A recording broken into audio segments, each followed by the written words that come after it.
Hello. Golden Knights won beyond regulation. They tied it late. They came back again.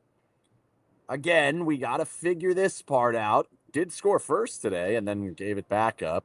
Get into that. That's a tricky one.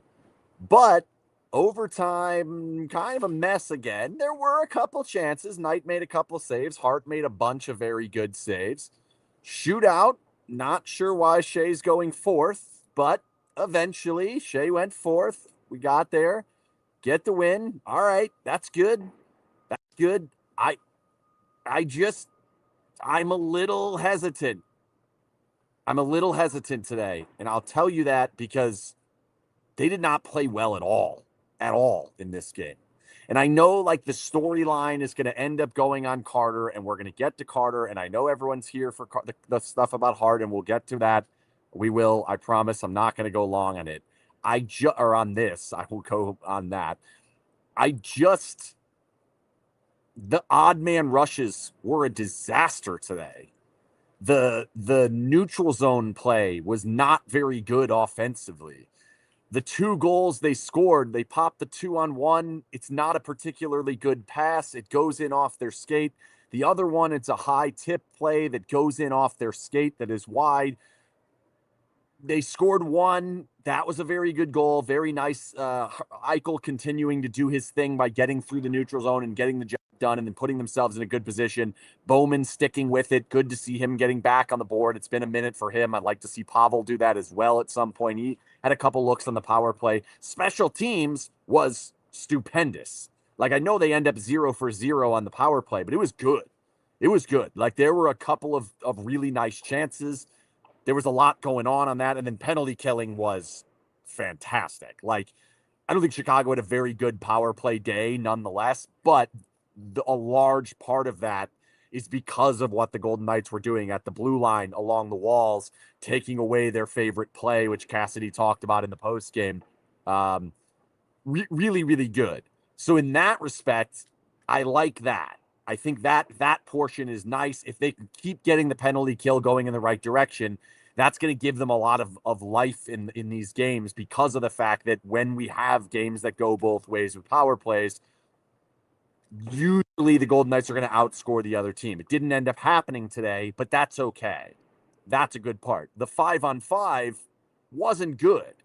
And I look back at a 4-game homestand here, and it's not particularly great. And so that's where I still have some hesitation. Now, let's address the biggest story of the day. I won't make you wait on that. I have feelings all sorts of different ways about it. I'm going to do my best here to get them all out, or as much as I can. I'm live. I don't want to get myself in trouble, right? I don't want to I don't want to go off the deep end one way, whatever, right? Okay, so Carter plays. This is his first start. I think it's important to note that it's his first start is given to him the moment he's eligible. They did not wait to sign him. They did not wait to play him. I do think that was in large part due to the fact that Adin Hill was injured and the fact that Carl Lindbaum didn't have a great stint. He wasn't bad, but he didn't have a great stint. Schmid has seemingly been kind of going in the wrong direction as well. So here we are, put him in on the very first game, get him the home game. That's an interesting decision. I think it probably ends up paying off. I think that could have gone the other way. I do think that ends up paying off. So that's a positive in the decision-making there. I do think it is important to note, though, as I just said, the fact is the Golden Knights have shown very clearly they're running towards what occurred, not away from it, in regards to they weren't going to go the route of let's ease it back in. They eased it back in based solely on the rules that were allowed for them.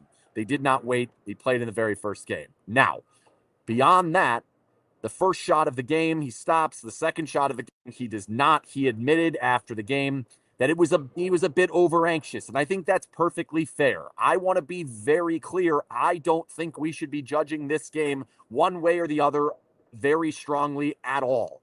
Like, at all. I don't think it's going to be very representative of what we're going to get over the course of however long we end up going. with this. It does appear to me he signed a 2-year contract. I would imagine he's in the mix for much of the next 2 years. I don't think that this is the one that we're going to look back and say this is it. That being said, this is the one we have. This is the game we have. I thought early he looked jittery. He looked rusty. He didn't look all that comfortable coming out, playing the puck. There were definitely some issues. Wasn't particularly good figuring that out. I asked Cassidy about that this morning. He admitted that potentially was going to be a problem. It did end up being somewhat of a problem. That being said, as it went on, I thought even the puck play got better, which is interesting because the second goal was a direct error off the puck play. That one's not good. Like that one, any goalie we have, no matter what the situation is, no matter what the background is, we're not going to like that one. That's just a simple fact. That is what it is. Is that like bad goaltending? No, it's bad puck playing. It's actually the right decision. He makes the right decision to go out and get that puck because he was the first one there. He did not execute the play beyond that. So in that respect, that's not good enough. That needs to get better. Again, I'm not going to judge all of it. I'm not going to judge all of the positive. I'm not going to judge all of the negative. In overtime, when I talked about the positive, it was excellent. It was very, very good. He made a number of saves. They were playing 3-on-2 for a good portion. He made backdoor saves. He made saves with every part of his body in the overtime. That was excellent. That was the best he had looked. I thought shootout, he gets a little bit more credit than what actually occurred. Thought one of the shots was wide. The other one I thought just failed off to the side. Wasn't a very good move. Bedard kind of pantsed him. Not going to blame anybody on that one. Like, that was sick.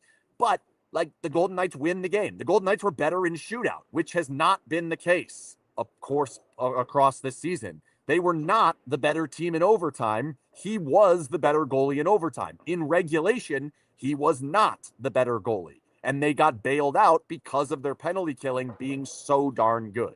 He took a penalty, this being Hart. There were a couple of other penalties on the breakaways that he doesn't really have a chance to stop these breakaway chances because of the fact that the penalties are being taken. They end up being good penalties because they kill the power play. Nobody asked about the offside challenge, which we might need to ask about tomorrow before they leave. That was a disaster. Incredibly quick. I don't know how. No, they never miss those, and they missed that one. So that one was good, and that could have cost them.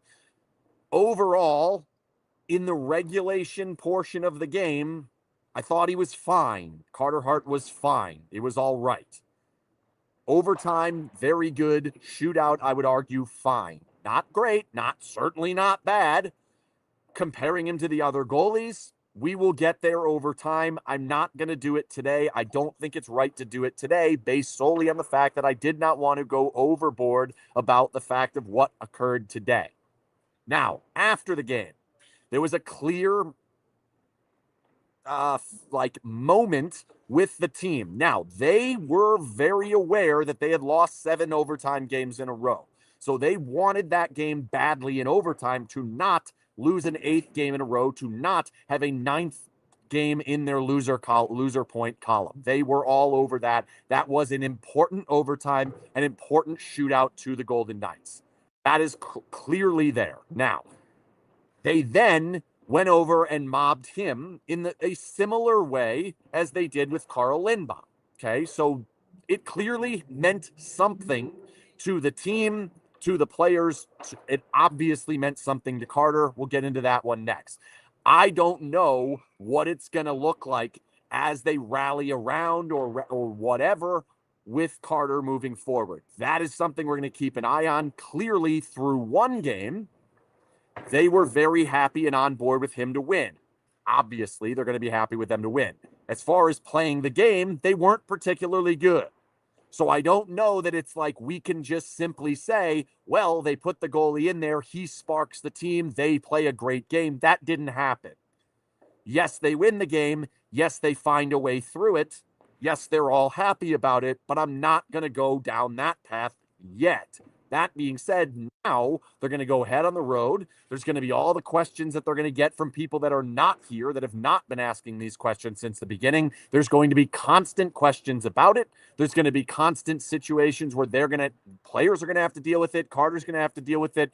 The coach is going to have to deal with it. Eventually, Kelly McCrimmon's probably going to have to speak on it. I don't know when that's going to happen, but eventually this is going to continue being a story.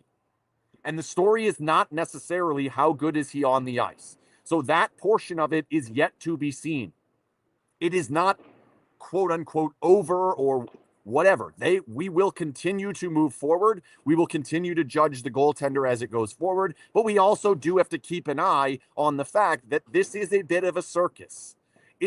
It isn't horrible.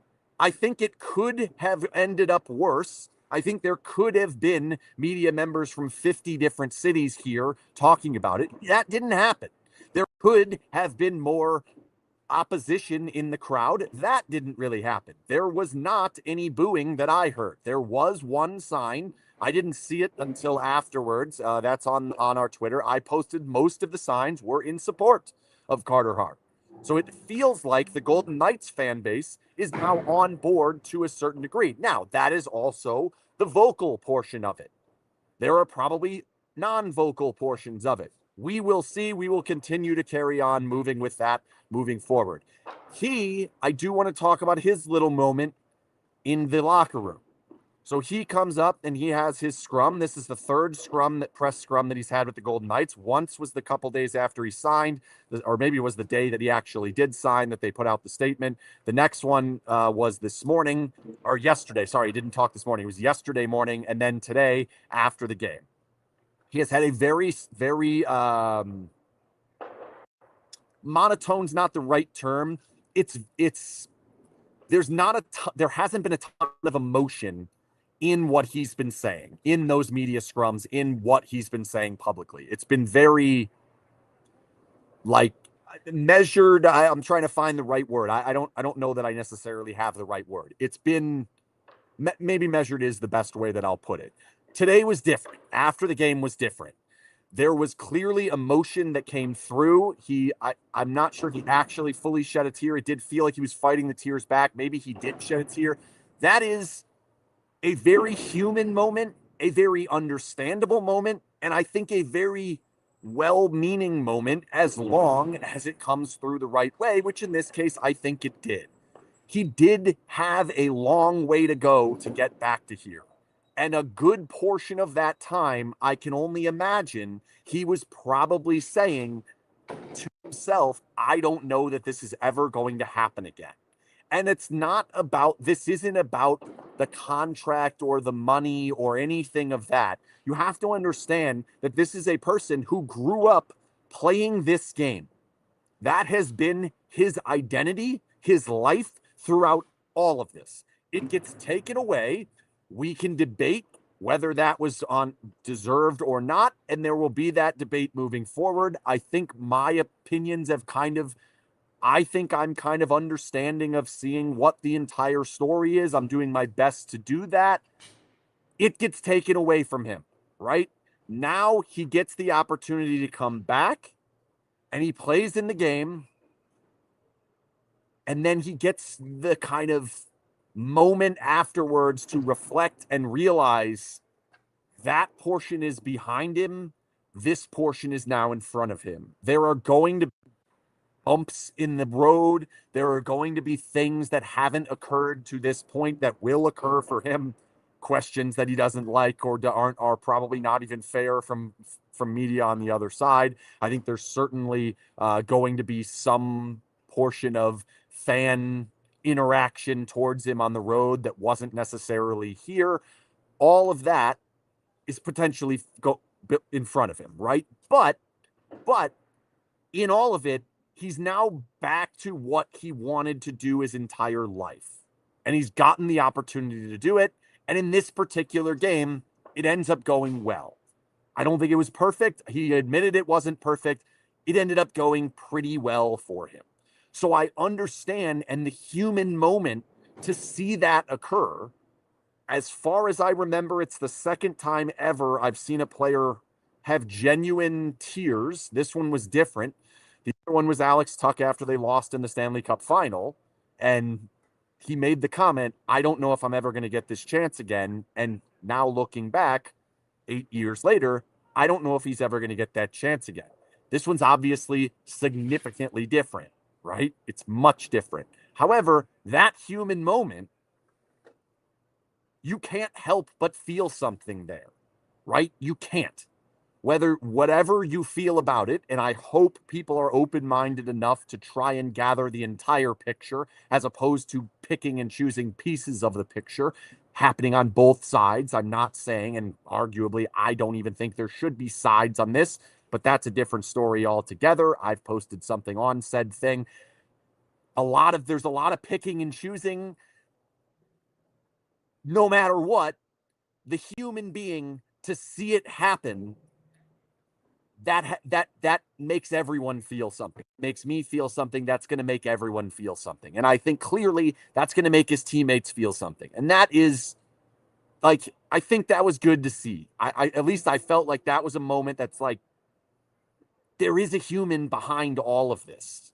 And that to see that and to see it come through in such a really public moment meant something. And I think it means something to me. I think it probably means something to most fans that were watching it, or if you haven't watched it, go ahead and watch it at some point. I'm assuming the Golden Knights are going to publish it at some point. And that's that. As far as moving forward, I think it's a straight split moving forward. I don't believe one guy is ahead of another. I think they're interested to see what they're going to get out of Carter moving forward. I think they know probably what they're going to get for the most part out of Akira Schmid. I will tell you that if they play like this, Akira will lose most of the games. Carter will lose most of the games. They got 2 goals. 2 times today, they had goals kicked in by the other team. That doesn't happen. We're having a much different conversation.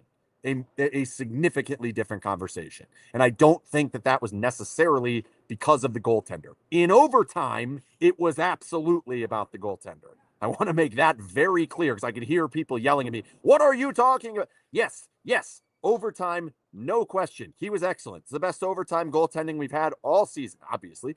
It hasn't been very good. 7 straight losses. That part was very good. The game itself wasn't great or bad or anything. And also, we're not going to really go nuts about it. He is, I believe, in a battle with Akira Schmid to see, is one guy going to take the job or another? We had one of those battles before. Akira beat Lindbaum. We had it. That's what occurred. Akira beat Carl, and Akira now had the opportunity to play. I think he played 13 to Carl's 7, if I'm not mistaken. I'd have to look those numbers up. I think we're back to this. I think we're back to that's what we're going to be looking at. All right. It's going to be 1-1, and I think they're going to go back and forth. They do have the opportunity. I think they may do a little bit of hot hand stuff. If a guy has a real good game, I think you can get him in a second time. There's not a ton of back-to-backs in this month. There are in the next month. There are a bunch on the other side. We will see when we end up with Aiden back in this. What does that look like? Decisions are going to have to be made. We're going to have a lot of hockey behind us before we get to that point. That's going to be good to see as well, to maybe further deal with the decision. I've heard that it's being kind of projected that Carter's now the starter. I don't believe that's true. I don't believe that should be true. I don't think it's going to be true. I think we're going to see more and more. And this is something he's going to have to build on and continue to be better than Akira to get that. That's healthy. That's good for this team moving forward. To me, though, and I've said this 1,000 times, I just spent 16 minutes on it. And now I'm going to do the ad read before I say what I want to say moving forward also about it. This Periscope and all Periscopes are brought to you by the Jimmerson Law Firm. The Jimmerson Law Firm is one of Las Vegas's, I keep saying what am I doing? The Jimmerson Law Firm is one of Las Vegas's preeminent law firms specializing in high-stakes business, civil, and family litigation. When winning matters, when reading an ad read for 4 consecutive years matters, you can get it right, Ken. You can do this. Seek out the Jimmerson Law Firm. That's what I want to say. Please, if you have any lawyer needs, seek out the Jimmerson Law Firm. They are fantastic. I promise you. Goalie shouldn't matter. That's what I was trying to lead up to. Goalie should not matter to this team moving forward. It's not about the goalies. I understand the hoopla that comes with this particular goalie. That's fine. That's fair. That's fine. I understand the anger and the frustration that Golden Knights fans seem to get with every single goaltender. Some of you are having it with Carter so far. Some of you are purposely not having it with Carter so far.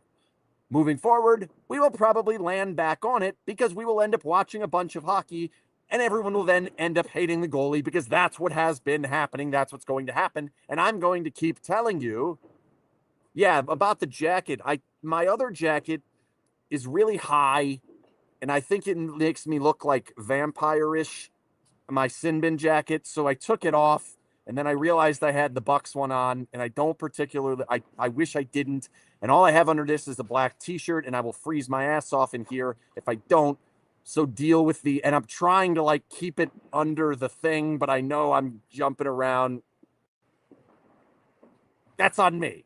Sorry. That I don't like, it looks, it's vampire-ish. I don't want to do it. Okay.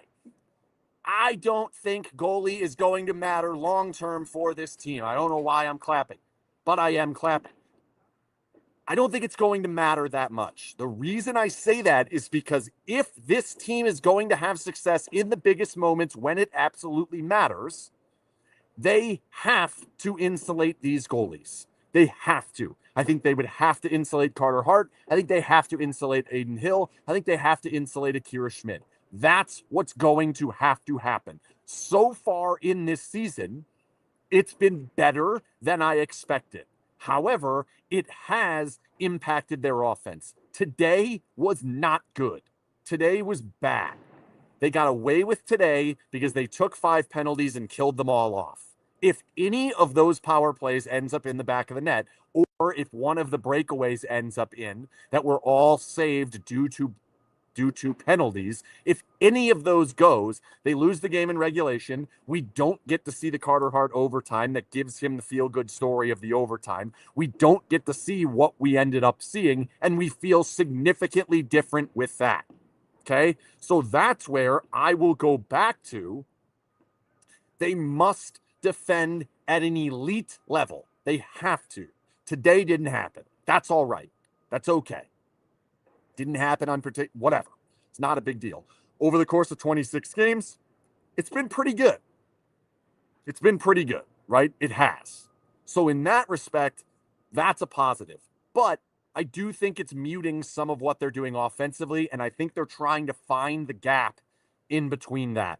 How do we continue to push the game forward? How do we continue to take more chances to get rush opportunities, to get Eichel in space, to get Stone and Marner on the rush, to get some of these chances? How do we find that without allowing the defense to break down in front of us? Today, I thought it went poorly. They were fortunate to play a team that doesn't win here very often, that doesn't win against the Golden Knights very often, that quite frankly isn't good enough yet to take advantage of the opportunities that the Golden Knights presented them. I don't believe this was a good game, but that's all right. That's okay. But again, goaltender is going to end up being not the most important thing. They can win games based on goaltender. They will lose games based on goaltender. That will happen with Akira. That will happen with Carl. That will happen with Carter. That will happen with Adin. Pick one. That will happen both ways. None of them, in my opinion, this is my opinion now. You can feel free to disagree with me on any of them. None of them, in my opinion, are game-changing, over-the-top elite goalies that you can allow breakdowns and win playoff series because they hold you up. That's not happening, in my opinion. I think most people agree with that. I don't think that's happening. So to me, the overall game becomes the much more important piece of all of it, and we will see what that looks like. I think it's a work in progress. I thought today was not particularly good. I'm still not quite on board with Marner and Stone with Howden in between them. I don't particularly think it's good enough for it to have the amount of money that's on that line, to have the captain and your new superstar on the line. Marner's not having as much of an impact there. I think that's like, we saw this with Hurdle when he first got here. It didn't really happen the first year because he only played like 4 games. Then he played in the playoffs, and that series was, tricky. The Golden Knights had a ton more salary and were the more talented team, but Dallas was better put together. And then there's the Cassidy DeBoer thing, and Golden Knights could have potentially won that, and it was working, and then it wasn't, and we won't go back to all that. The next season, so last year, it took a while. Is Hertl a winger? Is he a center? Does he need to play with slow players that he can get up the ice with him? Does he need to play with a shooter? Does he need to play with a fast player? Does he need to play wing with another center? Does he need to play center with another center on his wing? Like, they tried a lot of different things, and at 5-on-5 for a good majority of last season, it didn't go well. It just didn't. Now, here we go moving forward. It seems like that needs to be the case for Marner. Find the best option. We found a decent option for Hertl. I don't think it's been great.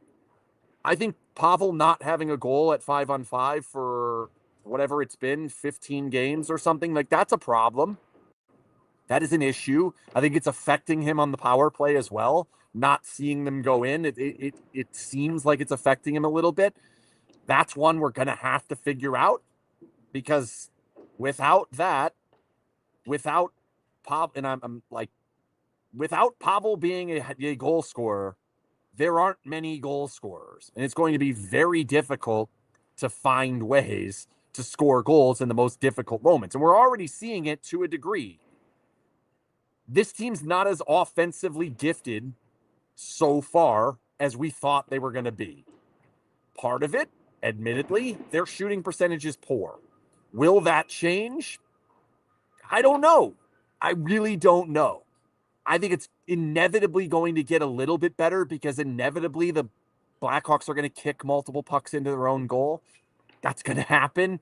It's going to get better, but I don't think this is going to be a team that can rely on elite shooting outside of Pavel and maybe Jack, and I don't think Jack's going to suddenly turn into a shooter.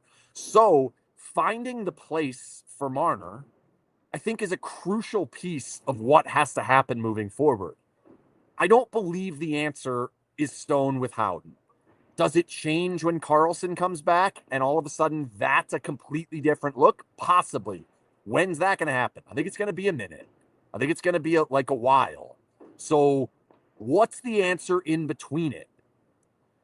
Is Marner making sense on the off wing? Not sure I'm feeling all that confident to say yes in that. There was better in this game, I thought, at different times, but for the most part, he needs to be a player that drags you through. He needs to be one of those guys. Jack is the best example we've ever had of it, which is when Jack gets on the ice and Jack has an opportunity to get himself going, get himself into the offensive zone, we know it's a dangerous opportunity or it's a power play. That has not been the case. The points have been great. He's good on the top of the power play. I'm happy with how he's done on the penalty kill. 6-on-5, defensive zone, he's good. I'm not telling you I think Mitch Marner's not good. I'm not at all. He's good. However, he's not at the elite level he needs to be for this team to win the Stanley Cup this season. So that has to be a piece. And to me, I believe they've played all 4 games on this homestand with the same setup. I think it's got to change. I think it's got to shift. I think it's got to rotate in some way. And there are many different ways that it can happen. Bowman gets the goal today, which maybe buys more time with him, Michael. I was kind of losing confidence on that a little bit, and I still sort of am, because I think if you put Stone there, if you put Marner there, I think all of a sudden more goals are coming. And now, can you get something out of Bowman outside of that line? I think you probably can. Will it be as much as what it is with Jack? Probably not. But if Jack's going to elevate someone, it needs to probably be elevated to a 30, 35, 40 goal scorer. I know he has 5 and 11, but some of that was on the power play. He's not playing there anymore. At 5-on-5, Barbashev is doing the job. Barbashev has been doing the job. I think what he's been doing at 5-on-5 has been very impressive basically all season. I had concerns about that in the last couple of years. It's been great next to Jack Eichel. He needs to stay there. He has been very good there. Stone or Marner probably needs to end up back in that spot. and then they've got to find the different fit around that. Thoughts on Saad playing over Riley as a healthy scratch? So Saad had a bunch of breakaways today and a bunch of opportunities today that I would have liked them on goal. Like, I love it. It's tricky because like the name that pops into my head, and no one's going to want to hear this, but it reminded me of Brendan Leipzig. It's like, here's an opportunity. Here's a great look that's based on you skating a little bit faster than most of the guys. But then we get down there and there's just not the answer. And I think part of that is he's not quite as fast as he was when he was in his heyday. And therefore, I think you're not getting the payoff for having that player in that position, right? So that's where I'm a little bit, I don't necessarily feel one way or the other about him or Smith. I don't think Smith would have done all that much better in that role. I don't think Smith's on a better plane than he is. I do think Reinhart's better than both of them on the fourth line role. So in that respect, I think they've gotten it right. Take them both out, put one back in. Reinhart deserves to go back in. I feel like that. I want to see the consistency. Reinhardt's not at a ton of time in his NHL career.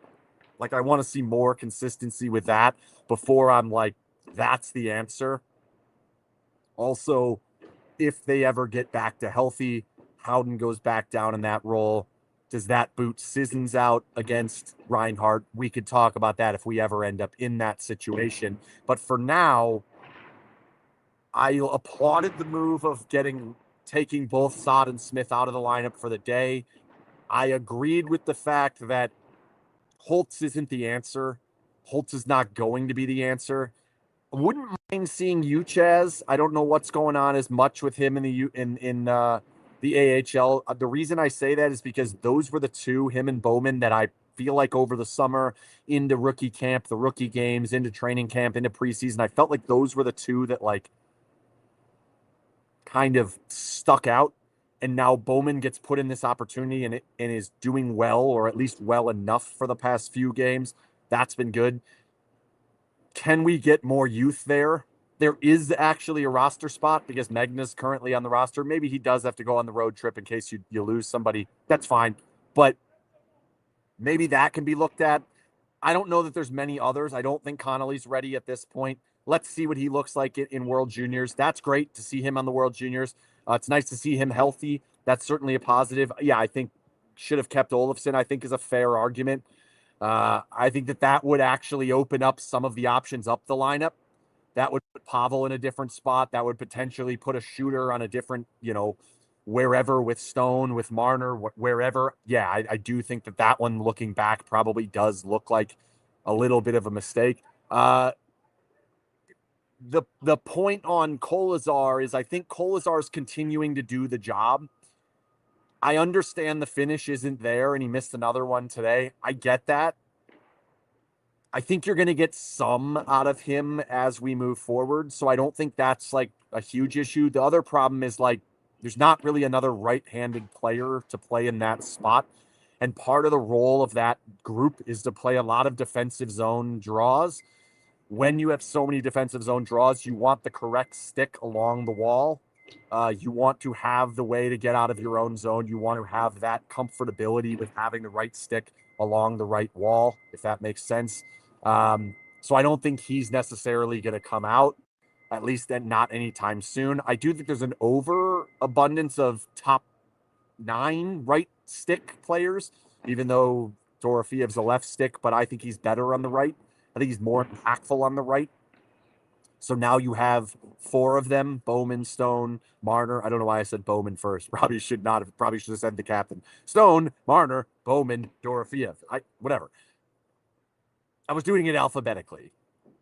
Bowman, Marner. Now I'm going to have to try and guess when M is before S. Don't make me do it. I'm not doing it. I don't know. How do you spell S? I don't know. There's an overabundance of that player there, right? Right-handed players or right wingers that I think Dorofiev fits in a right wing situation a little bit more. Is Korzak working, in your opinion? Yeah, yeah. That pair, like, the issues that I see are more on Hutton. It happened a couple of times again today. I think Hutton's a decent seventh guy. I think Hutton getting the role, getting the opportunity when someone's out, that's fine. I don't mind that. I don't think Hutton can be in the lineup long term and try to win a cup. I don't think you're going to win a cup doing that because that one goal can potentially sink you, and I think that one goal will come over the course of the series.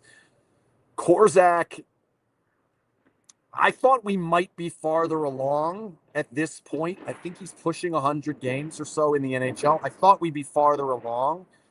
The offensive game just doesn't show up as consistently as I would like. I do think it showed up a little bit more with Lauzon as opposed to Hutton. That makes sense. He's playing in a different role, so I don't want to judge that too much because I would agree you probably need to be the safer one.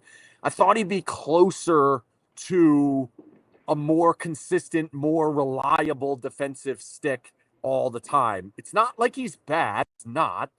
I just don't know that I'm at the point where I'm like,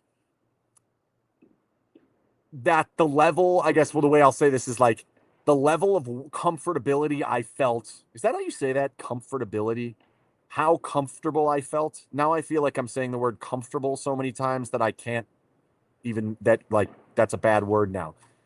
The way I felt about Hague and Whitecloud the cup year, and probably the next year as well. Hague ended up getting injured. Hague also ended up moving up the lineup and playing with Pietrangelo.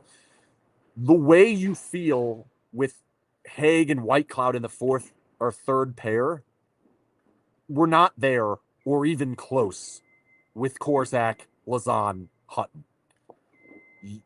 I still believe if this team's going to do the thing that we ultimately want them to do, which is win 16 playoff games, I think Korczak has to leapfrog over Whitecloud.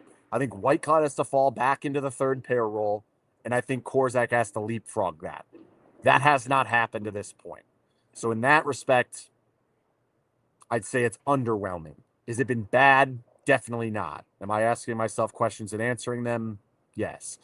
Do we need to look for another option to replace Pietrangelo? They say that on broadcast the Knights miss Pietrangelo. There's no question they miss Pietrangelo a lot. You can't get one. It's very difficult. Like it would cost everything. Like they don't, first of all, that player does not really exist all that often. This is a Hall of Famer that they lost that played maybe the best hockey. There's an argument he was better at times in St. Louis, but like he was spectacular in that cup run.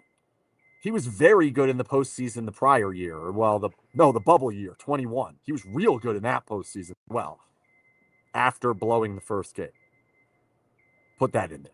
Fairness, balance, right? I just don't think it's realistic. They're not going to find it. Now, can they find a fit to move everyone else back in a better position, to get McNabb back on a second pair? Can Theodore continue to do the job he's doing?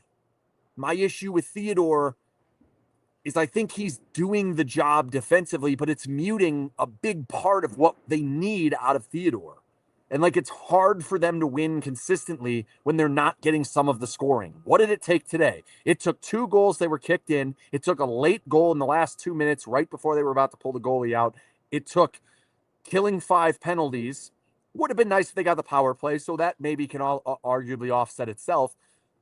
And then they still needed a great performance by a goaltender in overtime and then to win in shootout against a team that's bad. Well, that's rough. Against a team that's just all right. That's why I feel like you need some of Theodore's offense. And if you're not getting Theodore's offense, you need some of Hanifin's offense. So that's where I'm at on all that. I feel like I've gone on for quite a while. We missed the podcast because we knew that Carter was going to start today. We didn't really want to run the podcast yesterday. We couldn't run the podcast today because the game was at home. Usually we run the podcast on Mondays and Tuesdays for Jason-related reasons. We're going to wait until that. So I purposely went a little bit longer today on that, and we will go back to doing a podcast as we go forward.